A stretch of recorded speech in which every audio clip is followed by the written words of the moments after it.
You're listening to Women in Sports, a weekly conversation with the legends, rising stars, and athletes making history in Minnesota and beyond. This episode brought to you by Franzen Bank and Trust.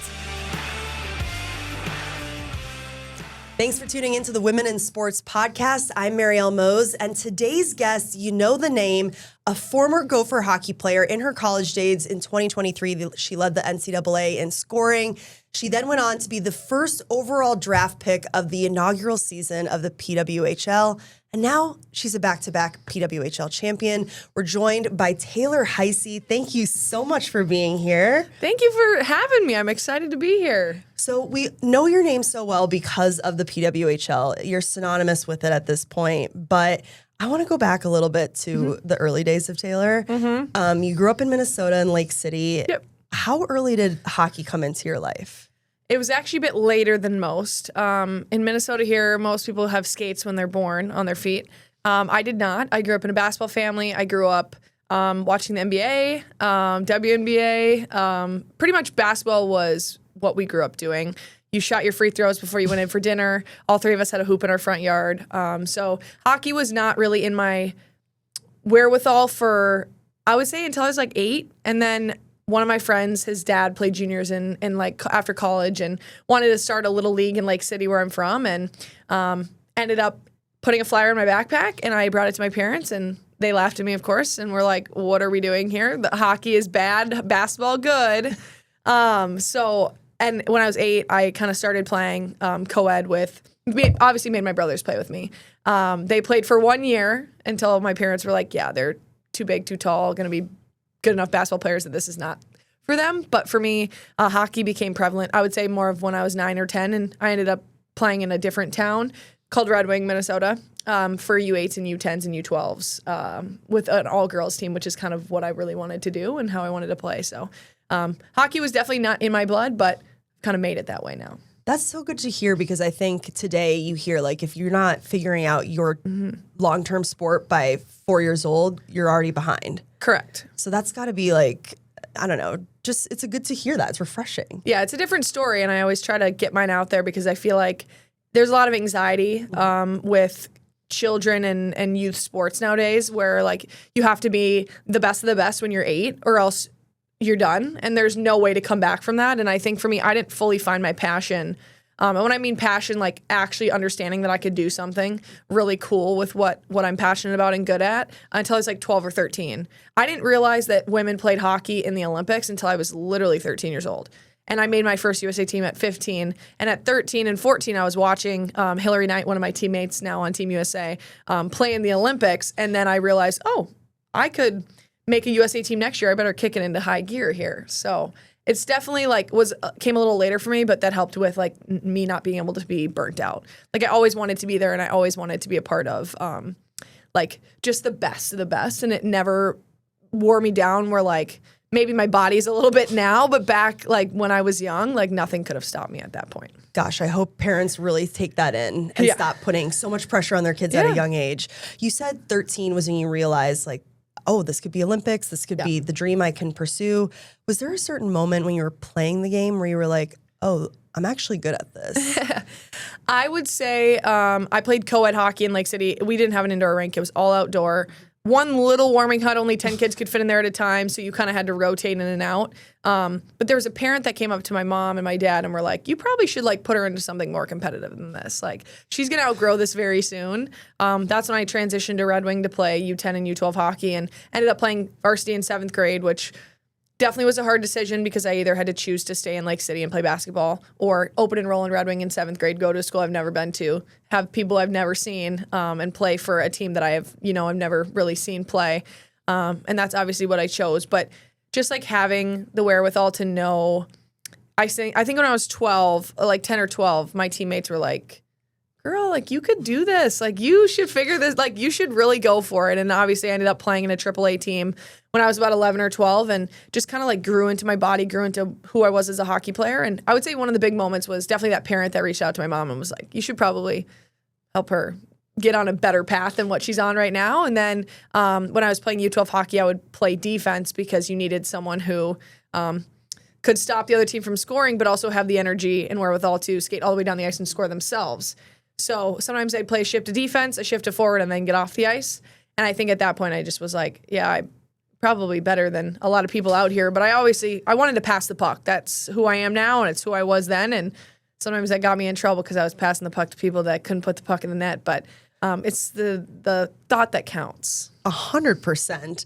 I mean, I love that you just had the confidence at a young age to know, like, to recognize that and not let it take over your ego, but just be like, okay, I'm going to just trust myself here. Right. Yeah, and I think the biggest thing for me that helped me to be where I'm at today is I didn't play on the best team. I never played on the best team. We never won. I never won a youth championship, maybe one here or there in Brainerd or something crazy, but like no high school championships, nothing like that. Like I was playing on a very average team, and all my teammates would say the exact same thing. We were average.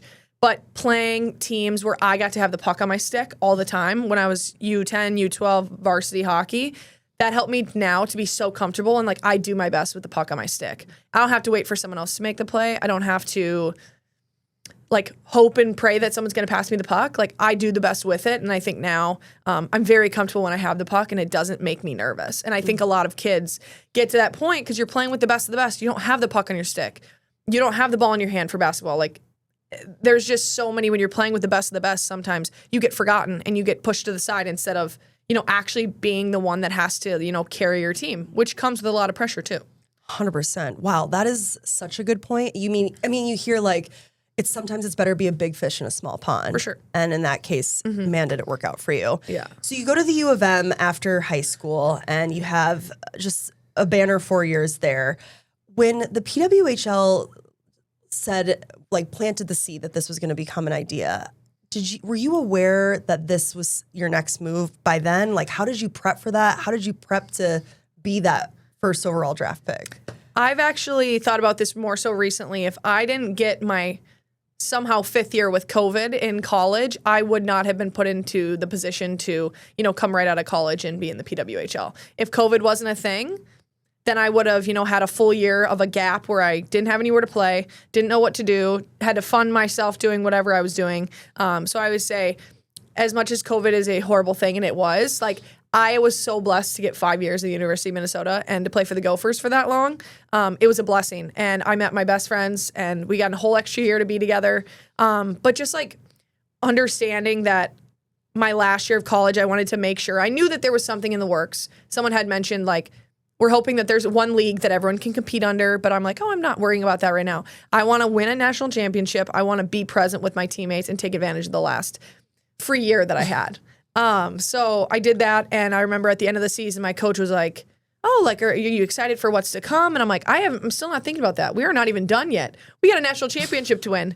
We ended up not winning, but I think just the thought process for me is I didn't stress about it, because I knew I had all summer to stress about it. When I realized the PWHL was going to be a thing, I knew that I was born in the right year, because that was me personally coming out of college, not having any of these gap years, not having to play overseas, not having to fund my way through and skate at 6 a.m. because that's the only time rinks would let you on as a team. Did you know leading into the draft that you were the overall pick? Like, how did that all unfold? Yeah, no, I didn't. I obviously had conversations with a lot of the GMs and the coaches. I guess there wasn't really coaches at that point fully, but I had conversation with coaches and GMs. My agents did as well. They're fantastic, and they do a really good job of keeping me informed, but also trying to keep me outside of all the drama and all the, the money and all that stuff that can cause rifts between you and teams and everything. So honestly, I just knew that I put myself in a great position. I think it started off as, the league starting. I have no idea where I'm going. I could be preparing to go to Ottawa for all I know. Next is we realized there's 6 teams, and Minnesota is one of them. And I'm like, I could end up in Minnesota. Then we realize it goes to, there's going to be a draft. I think that I'm going to be able to be one of Minnesota's top 3 picks. That doesn't happen. Then we go into, they're going to pick, I remember the specific day, I remember where I was when they put out the draft order. And I remember sitting there praying. I'm like, I don't care where Minnesota is. Just please, wherever they are, don't let anyone take me before they can get to me. And I remember Minnesota went number 1. And my fiance, boyfriend at the time, was doing rehab. And I remember sprinting in there and telling him, I'm like, Minnesota is number 1 pick. And I go, I realize that does not mean that I'm going number 1. I realize that. But that I knew I put myself in a position to go. And Natalie Darwitz, our coach and GM at the time, she had been my coach in college for a year or two, and I trusted in her abilities to, understand what I bring to the table, and ended up going first overall. If it would have been second or third, I would have been okay with that to be in Minnesota, but this is my home and this is where I've wanted to play and continue to play to nowadays. I can't imagine how amazing that is, and I do want to get into what it's like to play for your home state, but before that, do you have a moment in the last 2 seasons with the PWHL where you said, this is my pro moment, this is my aha PWHL moment? It could be that championship win, the last 2, but is there something smaller that maybe people didn't think of that you're like, I feel like I'm legit? Yeah, right. I would say the first game we ever had, we played in Boston. And it was the first year, and I remember being like, oh, shoot, I wish we had a first home game, like our first game of the season. But getting out the nerves, I think I scored in that game within 6 minutes. And I remember thinking I had so much pressure on my back. I had so many people looking at me and being like, how is she going to perform this year? There were news places that were out talking about how I wasn't big enough, I wasn't strong enough, I wasn't gonna be able to make it. And I remember just taking that and being like, screw you guys. I've always been, you burn me once, I'm not sticking around to see you burn me twice. I am always gonna try to prove people wrong. And I remember that first game in Boston, I scored and I'm like, I deserve to be here. I don't want other people's thoughts and the way that they think about me to dictate the way that I feel about myself. Because at the end of the day, it's me and this team versus everyone else. And that's actually one of our mottos. It was us versus everyone. After we won our first championship, we got that shirt. And then the second one, we got it again. But that, and then we got to go home and we played in front of 15,000 fans. That was probably my aha moment, being like, I've done all these things for a reason, and we're here, and I'm going to take full advantage of this.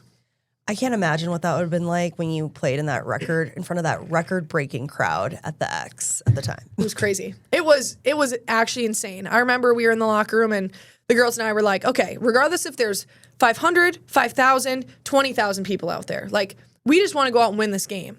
And we started out that year really hot. I think we won the first 8 games.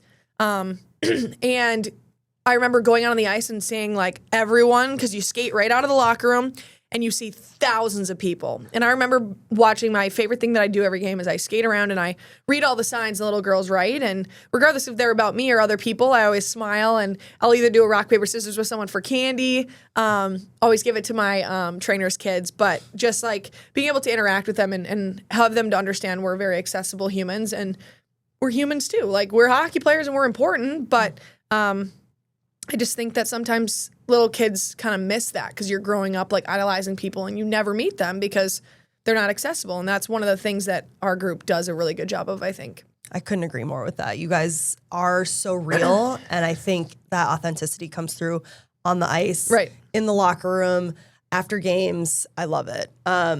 What you guys have obviously been under a lot of pressure the last 2 seasons and pulled it off, 2 back-to-back championships. What does Taylor Heise do to decompress? That's a great question. I'm really liking the weather other than the rain right now, because I love to go and walk around the lake by my house. I try to be outside. I try to get my steps in, regardless of if I've skated 3 hours that day or if I've skated 1 hour that day, or 0. I love to be outside. I have a lot of flowers. My dad is a landscaper. He's a insurance man, but he's a landscaper by heart, and he helped me to redo my house and kind of do the outside that way. Always watering my flowers, taking care of them, and then what I really do to decompress is baking or cooking. I'm very passionate about that. Last night, my fiance and I made cheeseburgers with a pretzel bun and then a little kale salad, and then I made pumpkin muffins with cream cheese. If I don't have anything outside of hockey, you get hurt once and you think, well, what do I do now? I always before that wanted to say, if I ever get to that point, I don't want to ever have that thought. I am a sister. I love to cook. I wanted to be a physical therapist before I started hockey, more competitively.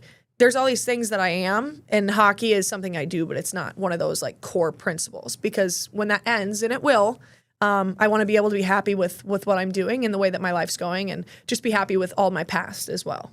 Man, that is so important, because you're just making sure that no matter what happens, you're going to be secure in the outcome. For sure. But hockey is not over for you yet. No. You have an exciting year ahead. Mm-hmm. Not only are you entering your third season in the PWHL for the Frost, but it's an Olympic year coming up. You are projected to make Team USA. Where do things stand right now for your Olympic dreams? Yeah, I am super excited to be in this process again. The Olympic year is one that, not everyone understands starts so early. The second that the Olympics is done, the next one starts. So you got 4 years to train for that. And after not making the last one, that's the day after that happened. I remember saying, like, the next time I'm not going to make it a point that, a question if I'm there or not, or if I should be there. I want to make sure that people know that's a spot that I want to lock down. And now we do a week of every month we do a camp with Team USA. We actually just got done in Blaine last week. Everyone gets together. We all train for a week. It used to be where for the Olympic year you would do residency for 6 months and you would live with the same group in the same area. 2 Olympics ago it was in Florida. Last Olympics it was in Blaine. But now that we have the PWHL, God-fearing, we get to play all year round and do everything like that. So now it's just getting your team together, and we have some games versus Canada here in November and in December, and then they'll make the team right after that. How do you feel knowing that you're like very close to making a huge dream of yours come true? For sure. I try not to think too hard about, when the day is going to come or what it's going to look like. More so, I want to continue to focus on what it's going to take for me to get there, essentially. Like, I put a lot of pride in what I do every day, but I want to make sure, there's anxiety about, injuries. There's anxiety about playing a lot of games this year. There's anxiety about missing, or traveling 20 hours and then coming back and having to play. Like, keeping my mind and my body right, that's my biggest focus right now, I think, because there's a big year ahead, and whether that be, playing a bunch of hockey or traveling or being a part of something I've wanted to be a part of for a very long time, I just need to make sure my mentals and my health is right before that, because if I come into the season and I'm already stressed and I have anxiety and all that stuff, it's just not going to go well for me. So I think just trying to stay and enjoying. I have one free weekend this weekend, and I never have one. Just truly doing things that are going to make me happy and just setting myself for success in the future. You have such a good head on your shoulders, Taylor. I try. It's from my parents. They sound like great people then, because they've clearly raised you right. Well, I want to take a quick little fun break from the hockey questions, and we have a little rapid fire for you. Wonderful. So super easy. Just answer as fast as you can. Favorite team as a kid? The Wild. Or the Timberwolves, both. Favorite team now? I love watching the Timberwolves and the Lynx. Your current hype song? My current hype song is Tit for Tat by Tate McRae, or Folded by Kehlani, or Body by Summer Walker. That's 3, but those are my top 3 I knew Tate McRae would be in there. Yeah. Love it. What is your pregame ritual? I eat breakfast for dinner. It sits well with me in my stomach, especially when I'm at home. I think this year we have 11 home games, which doesn't seem like a lot, but it is very taxing. I'll have breakfast in the morning. I'll go to the rink. I'll come home. I like to go on a walk. I will put the Normatex on and then usually watch a little game film and then have my breakfast for dinner, where that be pancakes, eggs. I load it up because it just sits well with me, and I make sure that I'm feeling fueled, because if you're not, the game can get very long. So that's kind of my pregame routine. I love Brenner. I hear you on that one. Yeah. What's your joy outside of the sport? I know you've kind of already mentioned baking and walking and landscape or planting. Yeah. Anything else that maybe is just like a lazy, simple joy that you do? My fiance and I always try to have a show or something to watch, which he's a basketball player. For those that don't know, he played at the Gophers was there for 3 years, had 2 torn ACLs, so ended up only playing 1. But we love spending time with our family and friends. Always try to section off a time during the month to hang out with my core friends from college, but also we hang out with his parents and my parents all the time. Just being out and about. We're foodies. We love going to new restaurants. We love going out to eat and but also cooking at home. So I would say our biggest thing is we try to get to a new restaurant once a month.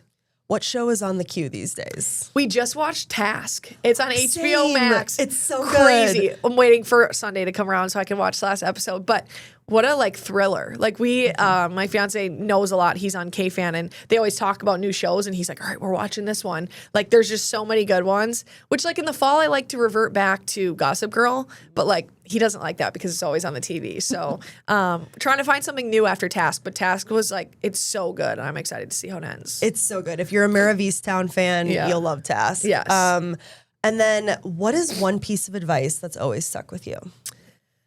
My favorite piece of advice I would say is you don't have to do it all. You just have to do the right thing. That's kind of my motto now is when I'm getting older, I used to, skate 3 hours a day and work out and do all this stuff. It's do what you need to do to make yourself be at your best. If that means I'm going on a 2-hour walk instead of going on the ice for 2 hours, that's what I need to do. If when you're a kid, all your friends are going to breakfast club at 6 a.m. in the cities and you don't have anyone to bring you there, go out to your garage and stick handle, keep your head up, do the things you need to do, but understand that like doing everything isn't always going to make you the best. And that's what I kind of had to live through when I was a kid. Like my parents gave me everything I could have needed, but we just didn't end up living in the cities. Like it was an hour and 40-minute drive to get up to practice and back, and that was 5 days a week. But the other 2 days, I would stick handle in my garage. I would have my brothers pass me pucks. I would tap down pucks. I'd be shooting, like just doing what you think is going to be best for you. It's not what's going to run you ragged. And, parents these days, it's really hard because you feel like you have to sign your kid up for 50 million things. Anything that says elite, prospect, coaches are going to be there. Like it makes you feel like you have to do that. And I know it's hard, but like prioritizing your kids' mental health and their like actual physical health as well. That's something that I like am very passionate about. Oh, that is so well said. I think the elite prospect, you see that all over the place. And it's just like the pressure it puts on these kids and these parents. It's magnetizing. Like you see it and you're like, I think I need to be a part of that. I don't know what it involves, but something about that like calls to you and you feel like your kid, like they go from an hour of volleyball to an hour of hockey to cheerleading tryouts to like dinner at 8 p.m. Like that is taxing on a 10-year-old kid but they don't know any different because that's what they're grown up doing. And you're proof that you don't have to play for the number one team in the state, and you can still be the number one draft pick. You've mentioned your fiance a lot, Parker Fox. Yeah. You guys got engaged this past summer. Congratulations. Thank you. Can you give us a little insight into the love story? How did you guys meet? How did we this all actually grow? just did like a interview with someone yesterday that wanted to do a story on us, but I lived in a really crappy college house, and it was on Minnesota's campus, obviously, and he ended up living across the street, but in a nicer apartment.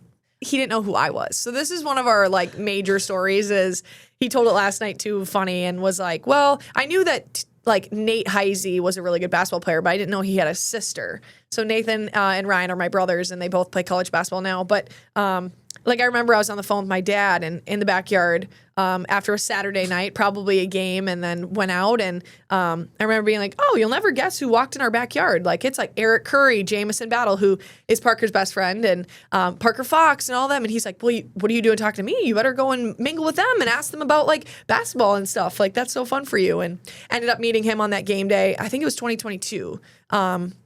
2022, and kicked it off from there. Didn't end up dating for a few years, but like he was one of my best friends, and it was fun to see that. And he ended up tearing both of his ACLs, so it was kind of a roller coaster of a event where you're out for a year, you come back 2 weeks later, and you tear your other ACL, and that was really hard for him. So I would say our story was definitely a little rocky in certain spots, but like obviously it's led us to where we're at today, so we're happy about it. Yeah, and he's such a champion of you. I love that. Yeah. He's the number one hab, husband and boyfriend. We have wags and habs, and he takes full advantage of that when he can. And I always say, like, he's the best plus one I could have, and I'm the best plus one he could have, because whenever we're doing fun things together, it's funny because most people just assume we're both going to be there together because it's so much more fun to do things you love with the people that you love. So it's fun to be a part of things like that. I bet. And it's probably nice, too, to just, like, as two D1 athletes who have been under a lot of pressure, you just understand each other's lives more, and that you don't add stress. That's the biggest thing. I did not need someone that added stress to my life, and he doesn't add stress to my life. So at home, it's very like, unless you have to talk about something that happened in the game, we try to keep it very separated. And if like I need to talk about a play and I'm like, oh, she hit me here. Like, what did you think of this? Like, should I have passed the puck here? If I bring it up, we'll talk about it. Like, there's no way that he's going to sit there and be like, oh, you missed that breakaway. Like that was dumb. Good. I'm glad he does not. So we don't do that because that's a lot of stress, and I think we set that boundary very early on, even when we were dating. Like, unless you have to talk about it, like let's talk about something else, or we'll go turn on the NBA or WNBA or anything like that. That's good. That's the way to do it. Yeah. So you, outside of hockey and planning a wedding and all that. Yeah. You are a huge Tate McRae fan. Sure am. And you go to Vikings games. Oh, I'm all over. I feel like you're all over. You am. are going to concerts. You're everywhere. Yeah. What has it been like for you to like balance this whole crazy schedule of yours? But you're doing it in your hometown. That must make a difference. Being sure. like this athlete who's plucked to a different country or a different state, and they're having to like make nice with the community. Right. Yeah, I've had a blessing to be a part of. Like, I have so many homes. Lake City's my home, obviously. Red Wing was my home in high school. Dinkytown was my home in college, and now St. Paul, Minneapolis is my home and playing pro. And I live in St. Paul now, and it's like, it's obviously different where I've moved up from the south to more northern Minnesota, but just being a part of somewhere that people can support me since when I was young. Like, I have my school bus driver that comes to my games. Her name's Val, and my mom will bring her up to the games. Like, just people like that, where like that would never happen if I wasn't in the same state. Like, it's so hard for grandparents and my grandparents to get to games if I was somewhere else. Like, I remember calling my grandpa when I ended up committing to the Gophers, and he was like that.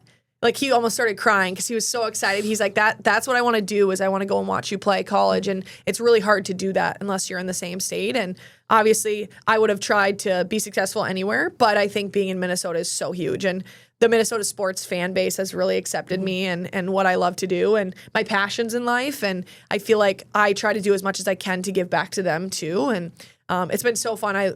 Parker and I, anywhere we're at, like, we're going to the Vikings game this weekend, hopefully going to the Gopher women's hockey game on Saturday.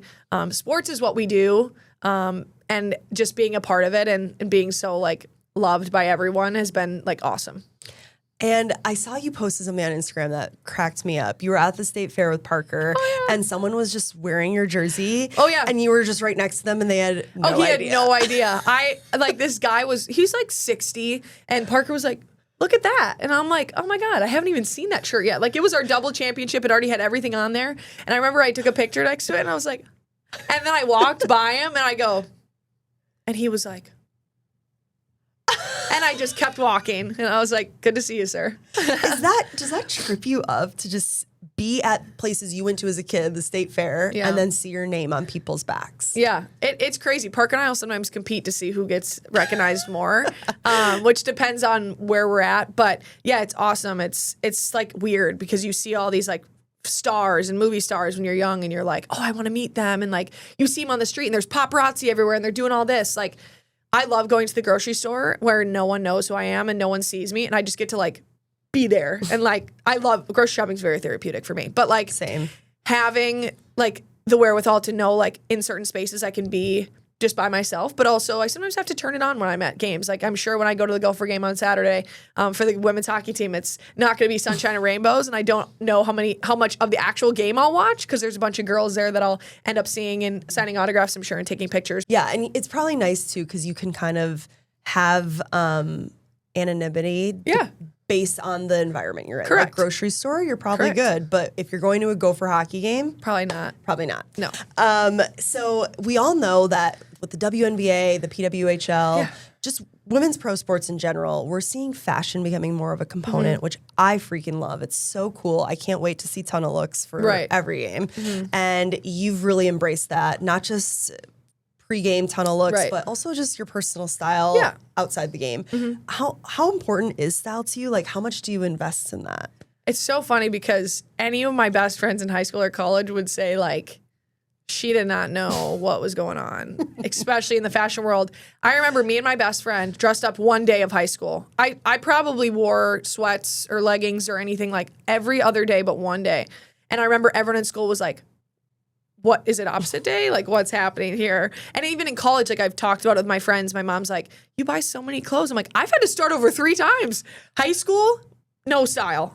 College, it's the college crop top style. Like, I don't do it that anymore. Gone. Now I'm in the pro level where like business casual is important. And our league is very interesting. Like, we have players that dress masculine. We have players that dress super feminine. We have players that just like to play it safe and will wear trousers and a button down like every game. And for me, fashion is something where I can kind of find my passion and like things outside of hockey. I take great pride in like picking out my game day outfits. Me and my best friend Grace Elminkle, who's on the team too, we have very different styles. She's a golden retriever. I'm a black cat. She'll wear more of the tans, the whites. She's a little bit more friendly. I'm more of like, I love the blacks, the leathers, like looking a little bit more like not emo and grungy, but like I'm kind of mixing that with like the more fashion of the world. And it just helps me to find something that's like passion outside of hockey. Like I just think it's fun to have your picture taken and like before a game, like WNBA does such a good job of it.